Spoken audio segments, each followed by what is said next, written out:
Salam, jumpa lagi bersama kami dalam Renungan Kitab Suci, edisi Jumat 25 Juni 2021. Selamat mendengarkan. Contoh berdoa yang baik.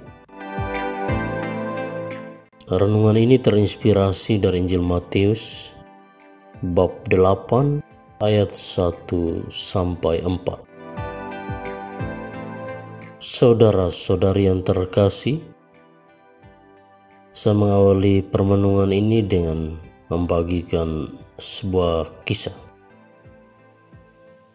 Ada seorang ibu yang rajin ke gereja setiap hari Minggu. Hobinya adalah berjalan-jalan. Karena kecintaannya pada jalan-jalan, sampai-sampai tiada satu hari pun tidak ia gunakan untuk berjalan-jalan.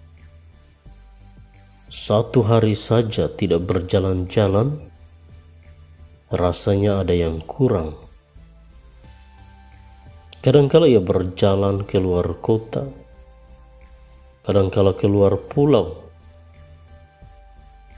ke tetangga atau kenalan, serta sejumlah tempat lainnya.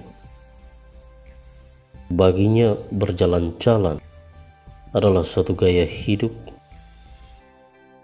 suatu kebutuhan yang harus dipenuhi setiap hari. Ia bahkan rela melepaskan tugasnya hanya untuk berjalan-jalan. Satu kali dalam perjalanan ke suatu tempat, ia bersama sopir pribadinya mengalami kecelakaan di sebuah persimpangan jalan. Kecelakaan itu terjadi karena sopir pribadinya itu mengantuk. Keduanya masuk ke dalam gorong-gorong. Meskipun kecelakaan itu tergolong kecelakaan ringan, namun sang ibu itu mengalami cedera lutut yang cukup berat. Ia tidak bisa berdiri. Dari tempat celaka itu dipapah oleh sopir pribadinya menuju rumah sakit, dan pada akhirnya mereka pun kembali ke rumah. Sesampai di rumah, ia hanya tidur di tempat tidur. Mengalami peristiwa itu membawa derita berat baginya. Amarahnya meledak-ledak.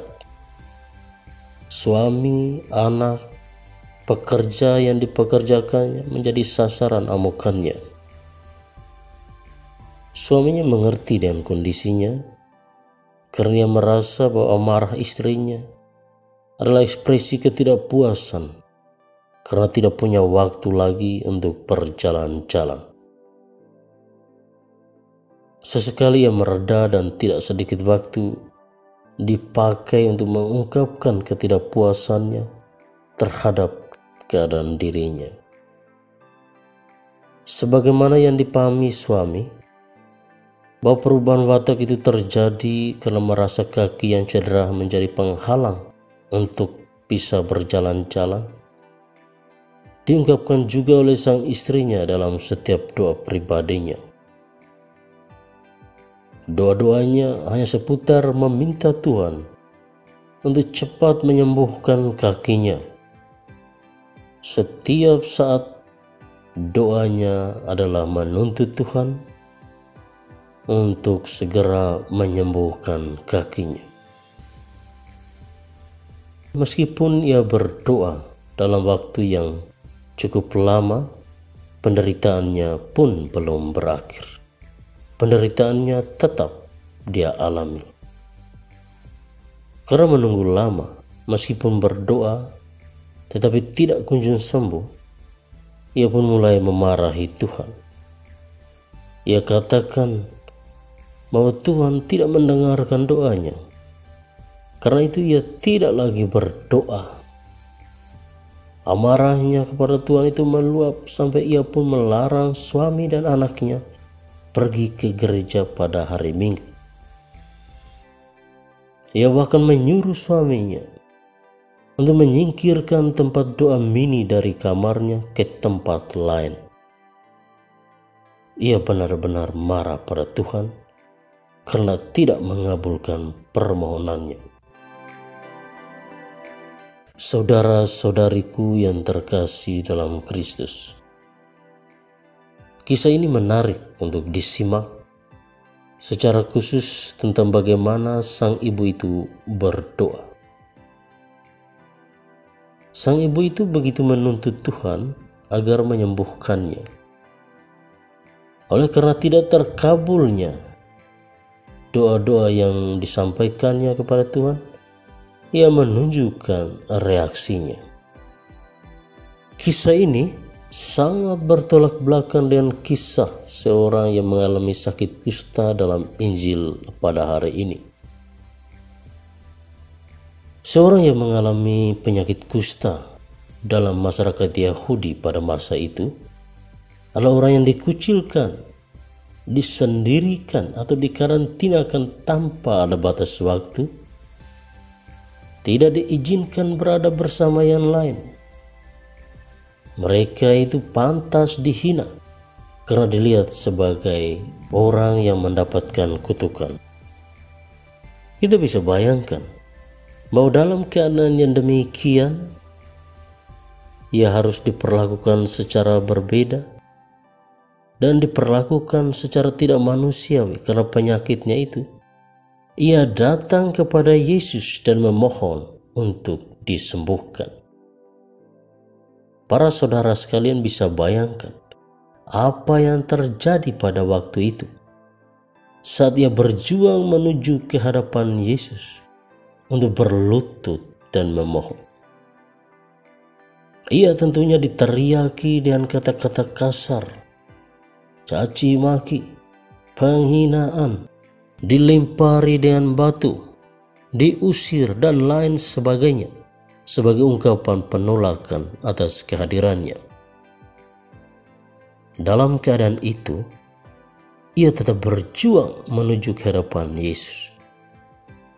Ia tidak peduli apapun bentuk penghinaannya, hanya karena ingin secara langsung berada di hadapan Tuhan Yesus. Sesampainya di hadapan Tuhan Yesus, ia berlutut dan bersujud dan mengatakan sesuatu kepada Tuhan Yesus. Tuhan, jika Tuhan mau, Tuhan dapat mentahirkan aku. Hanya itu saja yang disampaikannya kepada Yesus. Sangatlah singkat. Lalu kita juga lihat caranya dalam memohon. Di sana, di dalam ungkapannya, ada frasa, jika Tuhan mau. Sebagai pembaca biasa, tentu kita merasa bahwa itu adalah kata-kata biasa saja. Tetapi sebenarnya frasa itu menunjukkan sesuatu untuk kita. Pertama,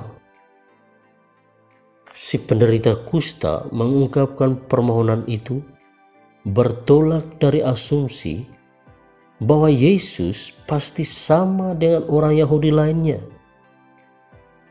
Yesus pasti sama dengan imam-imam besar Yahudi lainnya atau kaum Farisi lainnya. Asumsi itu melahirkan sebuah permintaan yang membutuhkan kerelaan dari yang diminta untuk mewujudkan apa yang dimohonkannya. Meskipun dengan asumsi seperti itu, karena keyakinan dari dalam dirinya, ia tetap mau berada di hadapan Yesus. Kedua, jika Tuhan mau, merujuk kepada permohonan yang tidak bersifat memaksa. Si kusta yang memohon pun pasti menyiapkan ruang dalam hatinya untuk merasakan deritanya jika apa yang dimohonkannya ditolak atau tidak diterima karena apa yang dideritanya. Ia memohon sambil menyadari keberadaan dirinya dan konteks kehidupannya. Ia hanya bermodalkan niatnya yang kuat dan tulus untuk menghadap Tuhan Yesus. Ia juga memasrahkan diri jika oleh karena penderitaan dan permintaannya ia harus diolok, ditolak, dan dihina. Ia tidak memaksa Tuhan Yesus untuk mengabulkan permohonannya.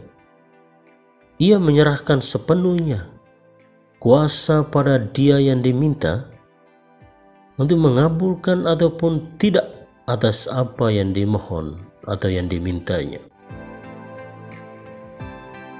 Ketiga, frasa "jika Tuhan mau" merupakan ungkapan keyakinan yang penuh dari si kusta bahwa Tuhan Yesus dapat menyembuhkannya.